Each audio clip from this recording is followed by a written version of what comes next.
오늘 우리가 파헤쳐볼 이야기는요, 자신의 미래를 위해 정말이지 충격적인 결정을 내린 한 기업에 대한 겁니다. 바로 메카로 이야기입니다. 자, 시작부터 아주 근본적인 질문을 던져보죠. 아니, 상식적으로 가장 돈을 잘 버는 사업부를 그것도 한창 잘 나갈 때 팔아버린다? 도대체 왜 그랬을까요?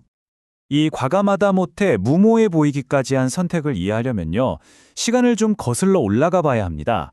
불과 몇 년 전 메카로가 어떤 회사였는지를 말이죠. 그때 메카로는요, 크게 두 개의 사업이 있었는데 그중 하나가 바로 전구체라는 화학 소재였어요. 반도체 웨이퍼 위에 아주 얇은 막을 입힐 때 쓰는 핵심 가스인데요. 보시는 것처럼 전체 매출의 3분의 2를 차지하는 정말 확실한 캐시카우였습니다.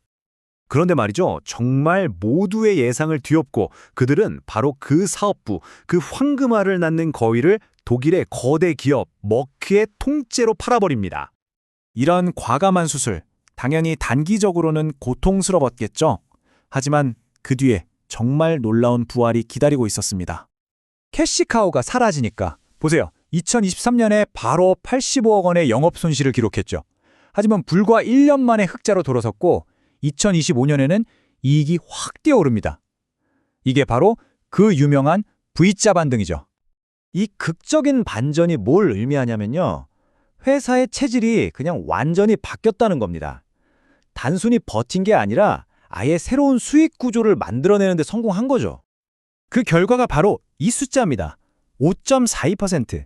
이게 뭐냐면 부채 비율이에요. 믿기지 않을 정도로 낮은 수치죠. 말 그대로 무차입 경영에 가까운 아주 튼튼한 재무 요새를 쌓아 올린 겁니다. 한마디로 현금은 두둑하고 빚은 거의 없는 회사가 된 거예요.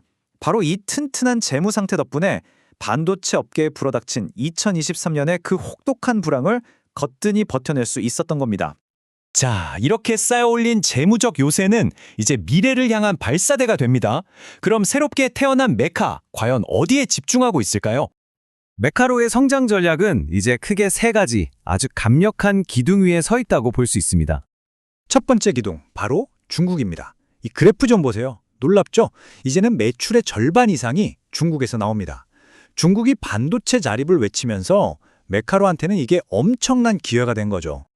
다음은요, 요즘 가장 핫한 키워드죠. 바로 AI와 HBM 반도체 붐입니다. 이런 초고성능 칩을 만들려면 공정 과정에서 열을 아주 정밀하게 제어해야 하거든요. 바로 이 지점에서 메카로의 주력 제품인 히터블록 수요가 말 그대로 폭발하고 있는 겁니다. 그리고 마지막 세 번째는 기술 혁신입니다. 기존에는 알루미늄으로 된 부품을 썼는데 이게 한계가 있었어요. 그래서 메카로는 모든 걸 걸고 차세대 세라믹 히터 개발에 뛰어든 겁니다. 훨씬 더 높은 온도, 더 정밀한 제어. 이건 첨단 반도체 공정의 필수품이거든요. 근데 이 세라믹 히터가 단순히 성능 좋은 부품 그 이상이에요. 지금 이 시장은 일본이 90% 이상을 꽉 잡고 있거든요. 여기에 우리 기술로, 국산 기술로 도전장을 내민 겁니다. 만약 성공한다? 이건 정말 판을 뒤집는 게임 체인저가 되는 거죠. 자, 이렇게 들으면 미래가 정말 밝아 보이죠? 하지만 당연히 이 대담한 여정에는 그만큼 큰 위험도 따라옵니다. 결국 메카로의 미래는 이 저울 위에 놓여 있다고 볼 수 있어요. 한쪽에는 90%가 넘는 압도적인 국내 시장 점유율을, 그리고 거의 빚이 없는 탄탄한 재무 상태라는 강점이 있죠. 하지만 반대쪽에는 중국이라는 특정 국가에 대한 높은 의존도와 반도체 경기의 변동성이라는 리스크가 팽팽하게 맞서고 있는 겁니다. 자, 그래서 마지막 질문은 이겁니다. 메카로의 이 선택, 과연 모든 걸 내다본 신의 한 수였을까요? 아니면 안정적인 현재를 버리고 너무 위험한 미래에 모든 것을 건 도박이었을까요?